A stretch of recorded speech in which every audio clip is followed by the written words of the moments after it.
காலபுருஷ சக்கரத்தில் 8வது ராசியாக வலம் வரக்கூடிய விருச்சிக ராசி அன்பு சொந்தங்கள் அனைவருக்கும் வணக்கங்க. விருச்சிக ராசிக்காரர்களே, எல்லா விஷயத்துலையும் பொறுமையோடு இருக்கக்கூடியவங்க. விருச்சிக ராசிக்கு அதிபதி யாருன்னு பார்த்தீங்கன்னா பூமிக்காரகன்னு சொல்லக்கூடிய செவ்வாய் பகவானுங்க. இவரை பொறுத்த வரைக்கும் நிலத்திற்கும் ஆற்றலுக்கும் திறமைக்கும் சொந்தக்காரர். இவர் அதிபதியாக வச்சிருக்கக்கூடிய விருச்சிக ராசி. விருச்சிக ராசிக்காரங்க அதீத புத்திசாலிங்க, அதீத திறமைசாலிங்க, உழைப்பாளிகளாக இருப்பாங்க. உன்னதமான சிந்தனைகளுக்கு, உயர்வான எண்ணங்களுக்கு சொந்தக்காரங்களாக இருப்பாங்க. இதெல்லாம் இருந்தால் ஒருத்தனை ரொம்ப நல்லா இருக்கணுமே வாழ்க்கையில். இதெல்லாம் இருக்கிறதுனால விருச்சிக ராசிக்காரங்க இன்னைக்கு நிறைய வீண் விரயங்களை பண்ணிக்கிட்டு இருக்குங்க. நிறைய இழந்துட்டு நிறைய கஷ்டங்களை அனுபவிச்சுட்டு இருக்கு. இதை கேட்குற விருச்சிக ராசி என்ன நினைக்கும் அப்படின்னா, ஆமா சாமி உண்மை அப்படின்னு மனசு ஒரு குமுறல் இருக்குங்க. விருச்சிகத்திற்கு இன்னொரு பெயர் மைனஸ் என்ன அப்படின்னா, யாராச்சும் நமக்கு ஆதரவா பேச மாட்டாங்களா, யாராச்சும் நீ கரெக்ட் அப்படின்னு சொல்ல மாட்டாங்களா அப்படிங்கிற எதிர்பார்ப்போடையே ஒரு ஏக்கத்தோடையே வாழ்க்கை அப்படிங்கிறது நகர்ந்துக்கிட்டு இருக்குங்க. அதே ஏக்கத்தை தீர்க்கிற மாதிரி யாராவது ஒருத்தவங்க சொல்லிட்டா போதும், முழுசாக அவங்கள நம்பி எல்லாத்தையுமே கொடுத்துறது.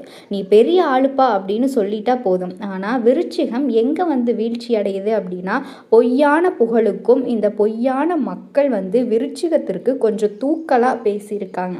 அட நீங்கள்லாம் அப்படி இருக்கீங்களே சார், நீங்கள்லாம் எப்படிமா அப்படிங்கிற மாதிரி இதுக்கு மயங்கிடுறாங்க. ஆதி முதல் அந்தம் வரைக்கும் எல்லாத்தையுமே கொடுத்துட்றோம். ஆதி முதல் அந்த வரைக்கும் எல்லாத்தையுமே சொல்லிடுறோம். விருச்சிகம் வீழ்ச்சி ஆகிறதுக்கு காரணமே இங்கே தான் நிற்குதுங்க. நிலமெல்லாம் நிறைய சம்பாதிச்சிருப்பீங்க, ஆனால் எது இவங்க அனுபவிச்சிருக்க முடியாதுங்க. நிலமெல்லாம் நம்ம மூதாதையரோட சொத்துக்கள் நிறைய இருக்குங்க. ஆனால் கோர்ட்டு கேஸு அப்படின்னு நிறைய இடத்துல அலைஞ்சு தீர்ப்புக்காக அலைஞ்சு வாழ்க்கையே பாதி முடிஞ்சு போகிற அளவுக்கு வந்திருக்கும். எல்லாத்துலேயுமே அலைச்சல் தாங்க இருந்திருக்கும். ஒரு ஊருக்கு ஊர் அப்படின்னு பேசுங்க, மனசில் ஒன்றுமே இருக்காதுங்க. எந்த ஒரு திட்டங்களும் கிடையாது, சரியான செயல்பாடு கிடையாது. மாடு மாதிரி உழைக்கிறது. எல்லாத்துக்கும் மேலே ஒரு விஷயத்தை இன்னும் நீங்கள் பண்ணிகிட்டு இருக்கீங்க. எல்லாருக்கும் உண்மையாக இருக்கிறது, எல்லார்கிட்டையுமே வெளிப்படையாக இருக்கிறது. எதிரிங்க கிட்ட போயிட்டு திட்டத்தை சொல்கிறது. எப்படிங்க திருடன் கையில் சாவியை கொடுத்துருந்தா எப்படி திருடிட்டு போன்னு சொல்கிற மாதிரி உங்களினுடைய திட்டங்களை, உங்களினுடைய நல்லது கெட்டது எல்லாத்தையுமே எதிரிகள் கிட்ட போய் சொல்லி வச்சிருக்கீங்க. இதனால தான் உங்களினுடைய வீழ்ச்சி. விருச்சிக ராசிக்கு சூழ்ச்சி தெரியலையோ, இந்த கலியுகத்தில் வாழ தெரியலையோ, விருச்சிகம் யோசிக்கிறது தான். ஆமாம் அப்படிதான் இருக்கும், நாங்கள் என்ன பண்ணுறது, இப்படி வெகுளித்தனமாக இருக்கிறது தான் வீழ்ச்சிக்கு காரணமாகவே இருக்குது. அதை உணர்ந்துட்டீங்களா? இப்போ உணர முடியுதா? உங்களுக்கு இந்த பதிவு கட்டாயம் உணர்த்தி கொடுக்குங்க. எப்படி அப்படின்னா, இனியும் நம்ம எல்லாரையும் நம்பக்கூடாது. நமக்குன்னு ஒரு பாதையை அமைச்சுக்கணும், அதில் பயணம் பண்ணணுங்க. குறிப்பாக நம்ம என்ன பண்ணுறோம், ஏது பண்ணுறோம் அப்படிங்கிறது அடுத்தவங்களுக்கு தெரியாமல் பார்த்துக்கணும். நம்ம பாக்கெட்டில் 10 பைசா இருந்தாலும் அது இல்லைன்னு சொல்லி பழகணுங்க. இது எல்லாமே ஃபாலோ பண்ணிட்டா விருச்சிகத்தினுடைய வளர்ச்சி அப்படிங்கிறது விறுவிறுன்னு இருக்குங்க. இல்லைனா என்னதான் முட்டினாலும் மோதினாலும் ஒரு அடி கூட நகர முடியாது. இதுக்கு எல்லாமே வழி கொடுக்குற மாதிரி உங்களுக்கு ஒரு வாய்ப்பை அடுத்த 138 நாட்களுக்கு சனீஸ்வர பகவான் கொடுக்க போகிறாரு. இதை பயன்படுத்திக்கக்கூடிய வகையில் தான் உங்கள் வாழ்க்கை நிலை மாற்றம் அடையிறதும் இல்லை மாறாமல் பழையபடி வீழ்ச்சியிலேயே இருக்கிறதுங்க. அதுவும் உங்கள் கையில் தான் இருக்குது. புரியுதுங்களா? நீங்கள் நல்லாவே இருக்கக்கூடாது அப்படின்னு ஒரு சில உறவுகள் நினச்சிட்ருக்கு. அதுக்கு தகுந்த மாதிரி தான் இத்தனை நாள் நமக்கு கஷ்டங்களும் வந்துட்டுருக்குது. ஆனால் இனி அவங்க நினைக்கிறது நடக்கக்கூடாது அப்படின்னு சொல்லிட்டு நீங்கள் நினைக்கிறீங்களே இல்லையோ, சனீஸ்வர பகவான் நினச்சிட்டாருங்க. விருச்சிக ராசிக்காரங்களே, உங்களை காப்பாற்றணும் அப்படின்னு சனீஸ்வர பகவான் முடிவு பண்ணிட்டாரு. இவரோட சனி பெயர்ச்சி காலத்தில் உங்களுக்கு ஒரு 138 நாட்களை வாய்ப்பாக கொடுக்குறாரு. இதில் ஒட்டுமொத்தமாக உங்களுக்கு எந்த ஒரு பாதிப்பையுமே கொடுக்காம மற்றவங்களினுடைய பாதிப்புகள்லேருந்து உங்களுக்கு பாதுகாப்பு கொடுக்குறாரு. தம்பி, நீ 138 நாள் நீ என்ன வேணால் பண்ணிக்கோ, யாரும் உன்னை தொட முடியாது. இப்போ பாருங்கப்பா, நான் விருச்சிக ராசிக்கு வாய்ப்பு கொடுத்துருக்கேன், எவனாவது தொட்டிங்க நீங்கள் கெட்டீங்க அப்படிங்கிற மாதிரி மற்ற கிரகங்களினுடைய பாதிப்பு எல்லாம் அப்படியே ஸ்டாப் பண்ணிவிட்டு உங்களை விளையாட விட்டுருக்காரு. அவர் வாய்ப்பை அழகாக பயன்படுத்திக்கிட்டு அடுத்தடுத்து விளையாடிட்டு முன்னேறிட்டு வெற்றியை தொடர்ந்துக்கிட்டே போயிட்டுருக்காருங்க. ஒட்டு மொத்தமாக ராஜாதி ராஜ வாழ்க்கை மகா பொற்காலமாக இந்த சனிப்பயிற்சி அப்படிங்கிறது உங்களுக்கு இருக்க போகுது. இதனால் இனி உங்கள் வாழ்க்கையில் சுப பலன்கள் கிடைக்குங்க. அதிர்ஷ்ட ராசிக்காரர்களாக வலம் வர போகிறீங்க. நிதி ரீதியாக, வணிக ரீதியாக, தொழில் ரீதியாக, உத்தியோக ரீதியாக, தனிப்பட்ட வாழ்க்கை ரீதியாக ரொம்ப நல்லா இருக்க போகிறீங்க. எல்லாத்துக்கும் மேலே உங்களினுடைய பயணங்கள் கூட உங்களுக்கு பணவரவு கொடுக்குங்க. நிதிநிலை வலுவாக இருக்கும். பணவரவு பல வழிகளில் வந்து சேருங்க. நீங்கள் ரொம்ப விருப்பப்பட்டவங்க கிட்ட இருந்து நல்ல செய்திகள் வந்து சேருங்க. ஓகேங்களா? எல்லாத்துக்கும் மேலே நீங்கள் ஒரு ஆளுங்கட்சியாக இருக்கீங்க அப்படின்னா அதிகார தோரணையில் பணம் வரலாம். அரசியல்வாதிகளுக்கு நீங்கள் எதிர்கட்சியாக இருந்தாலுமே சரிங்க, ஆளும் கட்சிக்கிட்ட இருந்து ஆதரவு பெருகும். வருமானம் அதிகமாகும். சம்பாதிக்க முடியலைன்னு ஆதங்கப்பட்ட உங்களுக்கு அரசியல் துறையில் வருமானத்தை பார்க்க போகிறீங்க. ஓகேங்களா? நடக்கிறது எல்லாமே சாதகமான பலன்களாக இருக்க போகுது. இது எல்லாத்துக்கும் மேலே விருச்சிகத்திற்கு எதிரிகள் வந்து கொஞ்சம் நஞ்ச கிடையாதுங்க. எவனுமே நல்லவன் கிடையாது. உங்களுக்கு எல்லாருமே எதிரிகளாக தெரிஞ்சவங்க, தெரியாதவங்க எல்லாருமே உங்களுக்கு எதிரியாக தான் நினச்சிக்கிட்டு இருப்பாங்க. வெளியில் வேணால் ஏதோ ஒரு சிலர் வந்துட்டு உங்ககிட்ட நல்லா பேசுகிற மாதிரி இருக்கும். உள்ளுக்குள்ளே அவங்களுக்குமே பயமாக தான் இருக்குங்க. ஆனால் இப்போ யாராலையுமே உங்களுக்கு தீங்கு செய்ய முடியாது. தீங்கு நினச்சா கூட அவங்களுக்கு பாதிப்பு தாங்க வரும். சனீஸ்வர பகவான் அவங்கள வச்சு செஞ்சிருவார். ஒன்று உங்ககிட்ட ஃப்ரெண்டாக இருக்கணும், இல்லையா ஆளை விடு சாமி அப்படின்னு சொல்லிட்டு உங்களுக்கு தீங்கு நினைக்கிறத மறந்துட்டு விட்டுறணும். எல்லாமே உங்களுக்கு சாதகம் தாங்க. இது உத்தியோக பணிக்கு, எனக்கு உத்தியோக பணியில் இருக்கவங்க ஆண்களும் சரி பெண்களும் சரி, உயர் அதிகாரிகள் கிட்ட, தனியார் துறையில், அரசாங்க துறையில் எதையுமே ஞாபகம் வச்சுக்குங்க. உங்களுக்கான உதவி கிடைக்கும். குடும்பத்தை பொறுத்த வரைக்கும் ஆரோக்கியத்தில் மேம்பாடு ஏற்படும். எல்லாவற்றையுமே தாண்டி தொழில் ரீதியாக, உத்தியோக ரீதியாக வெற்றிகளை பார்ப்பீங்க. வெளிவட்டாரத்தில் மரியாதை அதிகமாகும். வியாபாரத்தில், கூட்டு முயற்சிகளில் புதிய வாய்ப்புகள் கிடைக்கும். தன்னம்பிக்கை, தைரியத்தோட எதையுமே ஒரு கை பார்த்துடலாம் அப்படிங்கிற மாதிரி சனீஸ்வர பகவான் உங்களுக்கு தன்னம்பிக்கையும் தைரியத்தையும் ஒரு தெம்பையும் கொடுக்குறாரு. போடா தம்பி, உன் வாழ்க்கை நல்லா இருக்கும் அப்படிங்கிற மாதிரி. இதோட திடீர் பணவரவு கிடைக்கும். செல்வாக்கு, பெரிய பதவிகள் எல்லாமே வந்து சேரப்போகுது. மூத்த உடன்பிறப்பில் உங்களுக்கு உதவி செய்வாங்க. இரவு நேர பயணங்களை மட்டும் தவிர்த்துக்கோங்க. அதே மாதிரி இல்லத்தரசிகள் குடும்பத்தில் உங்கள் கை ஓங்க போகுது. கணவர் எல்லாமே ரொம்ப அன்பாக ஆதரவாக நடந்துக்குவாங்க. அலுவலகம் செல்லக்கூடிய பெண்மணிகளுக்கு மன உளைச்சல் இருந்திருக்கும். வேலை சுமை வந்து அதிகமாக இருந்திருக்குங்க. அதிலிருந்து விடுபட போகிறீங்க. வேலைப்பளு குறையுது. உயர் பதவிகள் கிடைக்க போகுதுங்க. எந்த ஒரு விஷயத்துலேயுமே தைரியத்தோடையும் தன்னம்பிக்கையோடையும் முடிவெடுக்கக்கூடிய ஒரு சக்தி வந்து இப்போ உங்களுக்கு சனீஸ்வர பகவான் கொடுக்க போகிறார். அதாவது பெண்களை பொறுத்த வரைக்கும் கல்யாண பேச்சுவார்த்தைகளில் முன்னேற்றம் ஏற்படும். உங்கள் எண்ணங்களை புரிஞ்சுக்கிற மாதிரியான ஒரு வரன் அமையுங்க. கனவு தொல்லைகள், தூக்கம் இல்லாமல் கஷ்டப்படுற எல்லாருமே நீங்கள் எதிர்பார்த்தபடி உங்களுக்கு எல்லாமே நடக்குங்க. வேலை கிடைக்காதவங்களுக்கு நீங்கள் எதிர்பார்த்த மாதிரியே நல்ல வேலை கிடைக்கும். மாணவர்களை பொறுத்த வரைக்கும் கல்வியில் ஆர்வம் கூடும். உயர்கல்விகள் உங்களுக்கு பலித்தமாகும். வியாபாரிகளை பொறுத்த வரைக்கும் வரவு உயரப்போகுது. பழைய சரக்குகளை விட்டு இருப்பீங்க. அதே மாதிரி அடிக்கடி வேலையில் லீவ் போட்ட வேலைகளை மாற்றிட்டு உங்களுக்கு தேவையான வேலையாட்களை வந்து அமர்த்த போகிறீங்க. அதே உங்கள் கஸ்டமருக்கு தகுந்த மாதிரியான நிறைய விஷயங்கள் வந்துட்டு வியாபாரத்தில் புகுத்த போகிறீங்க. விளம்பர சாதனங்களை நிறைய பயன்படுத்துவீங்க. விளம்பரத்தையும் விற்பனையையும் அதிகப்படுத்த போறீங்க. இதோட நீண்ட நாட்களாக எதிர்பார்த்த புதிய ஒப்பந்தங்கள் கிடைக்கும். உத்தியோக பணிகளை பொறுத்த வரைக்கும் அதிகாரிகளே ஆச்சரியப்படக்கூடிய அளவுக்கு கடினமாக உழைச்சி உங்களுக்கான அங்கீகாரத்தை பெற போறீங்க. கேட்ட இடத்துக்கே மாறுதல் கிடைக்கும். சம்பளம் அதிகரிக்கும். அதே மாதிரி தனியார் துறையில் இருக்கவங்களுக்கும் வெளிநாட்டில் ஒப்பந்த அடிப்படையில் நல்ல வேலை கிடைக்கும். ஒட்டுமொத்தமாக சனி பகவானினுடைய இந்த சனிப்பெயர்ச்சி காலம் விருச்சிக ராசிக்கு ரொம்ப அமைதியாக இருக்க போகுது அப்படிங்கிறத உங்களுக்கு உணர்த்தியாச்சுங்க. இன்னும் தெளிவாக சனி பகவான் தரக்கூடிய வாய்ப்புகள் என்ன அப்படிங்கிறத குறிப்பிட்டு சொல்கிற கேளுங்க. இப்போது அர்த்தாஷ்டம சனி விலகிருச்சு. இதனால் பூர்வீக சொத்து பிரச்சனைக்கு முடிவு வரும். நிலம், மனை சார்ந்த வழக்குகளில் உங்களுக்கு சாதகமான தீர்ப்பு கிடைக்கும். இருந்தாலுமே எல்லா விஷயத்துலையுமே கொஞ்சம் கூடுதல் கவனத்தோடு இருந்துக்கோங்க. ரெண்டாவது பார்த்தீங்கன்னா, இந்த பேச்சால் பொருளாதார சிக்கல் சரியாகும். பணவரவு அதிகரிக்கும். முடிஞ்ச அளவுக்கு எந்த ஒரு விஷயத்தையுமே விஷயங்களை செய்து கொடுப்பதற்காகத்தான் உன் தாயானவள் இன்று உன்னை தேடி வந்திருக்கின்றேன். என் தங்க குழந்தையே, நீ மனதில் எவ்வளவு நல்ல எண்ணங்களை வைத்துள்ளாயோ அதுவே உனக்கு நல்லதாக நடக்கும் என்பதை மட்டும் நீ மறந்துவிடாதே. யார் இந்த வாக்கினை முழுவதுமாக கேட்கின்றார்களோ அவர்கள் வாழ்க்கை மாறப்போகின்றது. இந்த நிமிடத்திலிருந்து அவர்களுடைய கஷ்டம் விலகப் போகின்றது. அவர்களுடைய கர்ம வினைகளும் விலகப் போகின்றது. அவர்களுடைய வாழ்க்கையில் ஒரு நல்ல செய்தி கண்டிப்பாக 24 மணி நேரத்தில் நிச்சயமாக நடக்கும். அதனால் இப்பேற்பட்ட பதிவினை நீ தவற விடுவதும் பயன்படுத்தி கொள்வதும் உன்னுடைய கைகளில்தான் இருக்கின்றது. இதை உன் அம்மா உன்னுடைய கரங்களிலும் உன்னுடைய எண்ணத்திலும் நான் எப்பொழுதுமே ஒப்படைக்கின்றேன். என் தங்க குழந்தையே, இந்த அம்மா சொல்லக்கூடிய அனைத்துமே உன்னுடைய வாழ்க்கையில் இனி வரப்போகின்றது. அதனால்தான் இந்த வாக்கினை கேட்க சொல்லி நான் இருக்கின்றேன்.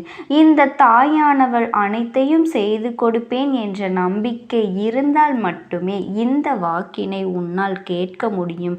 அது மட்டும் இல்லாமல் உனக்கு அனைத்தும் முழுமையாக நடக்கும். என் மேல் நம்பிக்கை இல்லாமல் அவநம்பிக்கை உண்டு என்றால் இந்த பதிவினை கேட்டால் மட்டும் உன் வாழ்க்கை மாறிவிடுமா என்று அலட்சியமாக நினைப்பார்கள். அவர்கள் எண்ணம் போலவே வாழ்க்கையும் அமையும். அவர்கள் எண்ணம் போலவே எல்லாம் நடக்கும். ஆனால் ஒரு சில தங்க பிள்ளைகள் என் மீது உண்மையான அன்பு கொண்டிருக்கின்றார்கள். என் மீது உண்மையான பாசத்தை பொழிகின்றார்கள். அவர்களுக்குத்தான் இந்த அம்மாவின் வாக்கு என்பதை தெரியப்படுத்துகின்றேன். அதனால் என்னுடைய வாழ்க்கையினை கேட்க நீ தயாராக இருக்கக்கூடிய தங்க பிள்ளை, ஓம் சக்தி தாயே போற்றி என்று எனக்காக ஒரு முறை உன் மனதார நினைத்துக்கொள். என் தங்க பிள்ளையே, அத்தனை தங்க பிள்ளைகளுக்கும் இன்று இரவு அவர்கள் எனக்காக ஏற்றக்கூடிய தீபத்தில் காட்சி கொடுப்பேன். இது என்னுடைய சத்திய வாக்கு. என்னுடைய தங்க பிள்ளைகளில் சிலர் அதிகமாக அழுகின்றார்கள். காரணம் என்னவென்றால் ஒரு சில நபரால் என் பிள்ளைகள் ஏமாற்றம் அடைந்திருக்கின்றார்கள். இந்த ஏமாற்றத்தை தாங்கிக் கொள்ள முடியாமல் என் வாழ்க்கை மட்டும் ஏன் இப்படிப்பட்ட சோதனைகள் எல்லாம் நடந்து கொண்டிருக்கின்றது, இவர்களை எல்லாம் நம்பி ஏன் இவ்வளவு நாட்கள் ஏமாந்து விட்டேனே. ஆரம்ப காலகட்டத்தில் என்னுடைய வாழ்க்கை என்ற பொறுப்பை அவர்களிடத்திலேதான் ஒப்படைத்தேன். ஆனால் அவரும் என்னுடைய வாழ்க்கையை பொறுப்பாக பார்த்து கொள்வேன் என்று அவ்வளவு அன்பான வார்த்தைகளை பேசினார். இப்பொழுது ஒரு சில நபரால் என்னுடைய உறவானது என்னிடத்திலேயே இல்லை. என் தங்க பிள்ளையின் ஏமாற்றத்தை தாங்கிக் கொள்ள முடியாமலும் உறவு பிரிதலை தாங்கிக் கொள்ள முடியாமலும் ஒவ்வொரு நாட்களும் என் தங்கமே நீ மனதிற்குள் குமரி அழுது கொண்டிருக்கின்றாய் அல்லவா என் அன்பு பிள்ளையே. இதற்காக இந்த அம்மா ஒரு முடிவினை நான் எடுத்து விட்டேன். நீ முழுமையாக ஒரு உறவை நேசித்து விட்டாய். அவர்கள்தான் வேண்டும் என்று இப்பொழுது நீ அழுது கொண்டிருக்கின்றாய். அதனால் அம்மா உனக்காக ஒரு முடிவினை நான் எடுத்து விட்டேன். என் தங்க குழந்தையே, நீ கேட்ட வாழ்க்கையினை உனக்கு கொடுக்கலாம் என்று முடிவு செய்திருக்கின்றேன். ஆனால் என் தங்க பிள்ளை, இதற்காக ஒரு சிறு காரியத்தை எனக்காக செய்ய வேண்டியிருக்கின்றது. அது என்ன தெரியுமா? அம்மா சொல்வதை நீ கவனமாக கேட்க வேண்டும். முதலில் நீ தைரியமாகவும் இருக்க வேண்டும். அழக்கூடாது. மனதளவில் நீ உடைந்து நொறுங்கி போய் இருக்கின்றாய். ஒவ்வொரு தருணமும் அம்மா என் வாழ்க்கை மாறாது போலவே, அப்பனே என் வாழ்க்கையில் நல்லதே நடக்காதா என்று என் வாழ்க்கையை மரண வழியோடு தான் நான் தனிமையில் நான் அனுபவித்து கொண்டிருக்கின்றேன் என்று வேதனைப்பட்டு கொண்டிருக்கின்றாய் அல்லவா என் தங்க குழந்தையே. எனக்கு எப்பொழுதுமே துன்பங்கள் மட்டுமே வந்து கொண்டிருக்கின்றது என்று வேதனைப்பட்டு கொண்டிருக்கின்றாய் அல்லவா என் அன்பு பிள்ளையே. அப்படி உன்னுடைய நாவினால் நீ ஒரு பொழுதும் இனி சொல்லக்கூடாது. நீ என்ன சொல்கின்றாய் அதுதான் உன்னுடைய வாழ்க்கையிலும் நடக்கும் என் தங்கமே. இனி ஒரு பொழுதும் எதிர்மறையாக நீ நினைக்கவும் கூடாது. எதிர்மறையான வார்த்தைகளையும் உனக்குள்ளே பேசிக்கொள்ளவும் கூடாது என் தங்க குழந்தையே. நீ எதற்காகவும் கவலை கொள்ளவும் கூடாது. உன் அம்மா நான் இருக்கின்றேன் அல்லவா? எல்லாவற்றையும் நிறுத்தி கொண்டு இன்றிலிருந்து நீ ஒரு முடிவை உறுதியாக எடுத்துக்கொள்ள வேண்டும். இந்த அம்மா உனக்கு இத்தனை சத்தியவாக்காக சொல்கின்றேன். இன்றைய தினத்திலிருந்து எண்ணி ஒரு வாரத்திற்கு அதிகாலையிலும் அல்லது மாலை நேரத்திலும் என்னை வழிபாடும் பொழுது நீ இதை உன்னுடைய நாவினால் என்ன சொல்கின்றாயோ அதை நான் உனக்கு ஒரு வாரத்தில் நடத்தி கொடுப்பேன் என்பதை முழுமையாக நம்ப வேண்டும். என் தங்க குழந்தையே, இந்த அம்மா சொல்வதை நீ கவனமாக கேட்டுக்கொள்ள வேண்டும். என்னிடத்தில் என்ன சொல்கின்றாயோ அதை நான் உனக்கு நிச்சயமாக நான் நடத்தி கொடுப்பேன் என்பதில் எந்த ஒரு மாற்று கருத்துமே கிடையாது. என் தங்க குழந்தையின் மனதில் எப்பொழுதும் நல்ல எண்ணங்கள் மட்டுமே வர வேண்டும் என்பதனை நீ தெரிந்து கொள். என் தங்க பிள்ளையே, அதில் நீ என்ன சொல்கின்றாயோ, நீ அந்த உன் நாவினால் இந்த நாட்களில் என்ன சொல்கின்றாயோ அதை நிச்சயமாக உனக்கு நான் நடத்தி கொடுத்து உன் வாழ்க்கையில் அதை நிரந்தரமாக இருக்க செய்வேன் என்பதனை நீ நினைவில் வைத்து கொள்ள வேண்டும். இனி வரக்கூடிய அந்த வாரத்தில் எனக்கு எனக்கு கிடைக்காது, எனக்கு அவ்வளவுதான், என்னுடைய வாழ்க்கை முடிந்து விட்டது, அவ்வளவுதான், என் வாழ்க்கை அப்படியே சென்று விட்டது, இனிமேல் எனக்கு யாரும் இல்லை, என் வாழ்க்கையில் ஏமாற்றம்தான் கிடைக்கும் என்று சொல்லி கொண்டிருந்தால் உனக்கு எதிர்மறையாகத்தான் நடக்கும். என் வாழ்க்கையில் அவர்கள் வந்து விட்டார்கள், என் வாழ்க்கை உயரப் போகின்றது, என் வாழ்க்கை வெற்றியாக இருக்கப் போகின்றது, என் வாழ்க்கை மகிழ்ச்சியாக இருக்கப் போகின்றது, எனக்கு கடன் பிரச்சனைகள் தீரப்போகின்றது, என் இல்லத்தில் பணம் பெருகப் போகின்றது, எனக்கு குழந்தை வரம் கிடைக்கப் போகின்றது, அதை போல எனக்காக என் உறவு என்னை தேடி வரப்போகின்றது என்று பேசாத உறவுகள் எல்லாம் நான் தானே பேச வேண்டும் என்று பேசப் போகின்றார்கள். இப்படி உன்னுடைய வார்த்தைகளும் எண்ணங்களும் எப்பொழுதும் உனக்கு சந்தோஷமாக இருக்கும்படி இந்த ஒரு வாரத்திற்குள் நீ இப்படித்தான் பேச வேண்டும். பேசவில்லை என்றாலும் மனதால் நினைத்தால் நீ நினைத்து சந்தோஷப்பட வேண்டும். அதைத்தான் உனக்கு நான் சத்திய வாக்காக சொல்கின்றேன். என் தங்க குழந்தையே, இந்த எண்ணமானது உனக்கு முழுமனதோடு இருக்க வேண்டும். இந்த ஒரு வாரத்தில் நீ எதையெல்லாம் பேசுகின்றாயோ அதையெல்லாம் நான் உனக்கு நிச்சயமாக நடத்தி கொடுப்பேன். என் தங்க பிள்ளையே, நீ பேசுவதற்கு தயாராகி விட்டாயா? உன் மனதில் அதை நினைப்பதற்கு தயாராகி விட்டாயா? இப்பொழுது இந்த அம்மாவும் உனக்காக தயாராகி இருக்கின்றேன். என் அன்பு பிள்ளையே, நான் சொல்கின்ற வாக்கு உனக்கு முழுமையாக பொருந்தும் என்பதை உணர்ந்து கொள். நான் சொல்வது ஒன்று செய்வது ஒன்று என்று மாற்றி மாற்றி எல்லாம் செய்ய மாட்டேன். இந்த அம்மா சொல்வது போலத்தான் இந்த ஒரு வாரம் நீ கடைபிடித்து விட்டால் உனக்கு நிச்சயமாக நான் சொன்னபடி அனைத்தையுமே நடத்தி கொடுப்பேன். இந்த அம்மா நான் செய்வதற்கு தயாராக இருக்கின்றேன். ஆனால் இந்த ஒரு வாரத்திற்குள் இதை செய்ய நீ தயாராக இருக்கின்றாய் என்றால், அம்மா தயாராக இருக்கின்றேன் என்று உன்னுடைய மனதிற்குள் நினைத்துக்கொள். என் தங்கப்பிள்ளையே, இந்த அம்மாவிற்கு செய்ய வேண்டியதை முழு நம்பிக்கையோடும் நல்ல எண்ணத்தோடும் நீ வேண்டுதல்கள் வைத்து நன்றாக வழிபட வேண்டும். என் அன்பு பிள்ளையே, சில விஷயங்களை சொல்லக்கூடாது, அதையும் நான் உன்னிடத்தில் சொல்லிவிடுகின்றேன். நீ இப்பொழுது நன்றாக வாழப்போகின்றேன் என்று அழுது கொண்டு சொல்லக்கூடாது. எனக்கு அதெல்லாம் கிடைத்துவிடும் என்று அழுது கொண்டு சொல்லக்கூடாது. நீ சொல்லக்கூடிய வார்த்தைகளை நேர்மறையோடு சொல்ல வேண்டும், முழுமனதோடு சொல்ல வேண்டும். அதோடு உன் புன்னகையோடு உன்னுடைய மனதில் ஒரு விஷயத்தை நீ நினைத்து விட்டால் எப்படி சந்தோஷப்படுவாயோ அப்படியெல்லாம் சந்தோஷப்பட்டு தான் அதை நீ சொல்ல வேண்டும். அப்பொழுதுதான் உன்னுடைய குழப்பங்கள் முதலில் விலகும், உன்னுடைய குறைகள் அனைத்தும் விலகும், உன் கஷ்டங்கள் அனைத்துமே உன்னை விட்டு விலகி சென்றுவிடும். உன்னுடைய மனது தெளிவாக இருக்கும். என் தங்க குழந்தையே, உன்னுடைய மனது தெளிவாக இருக்கும்போது அதை நீ செய்ய வேண்டும். அப்படி செய்தால் இவை அனைத்தும் உனக்கு உடனடியாக கிடைக்கும். அதை எப்படி சரியான பாதையில் கொண்டு செல்ல வேண்டுமோ, எப்படி சரியான பாதையில் பயணிக்க வேண்டுமோ அதை நீ அப்படியே பின்பற்ற வேண்டும். ஆனால் நான் என்னதான் உன் கண்ணெதிரே கொடுத்தாலும் அழுது கொண்டும் கவலைப்பட்டு கொண்டும் கஷ்டப்பட்டு கொண்டும் இருந்தால் நான்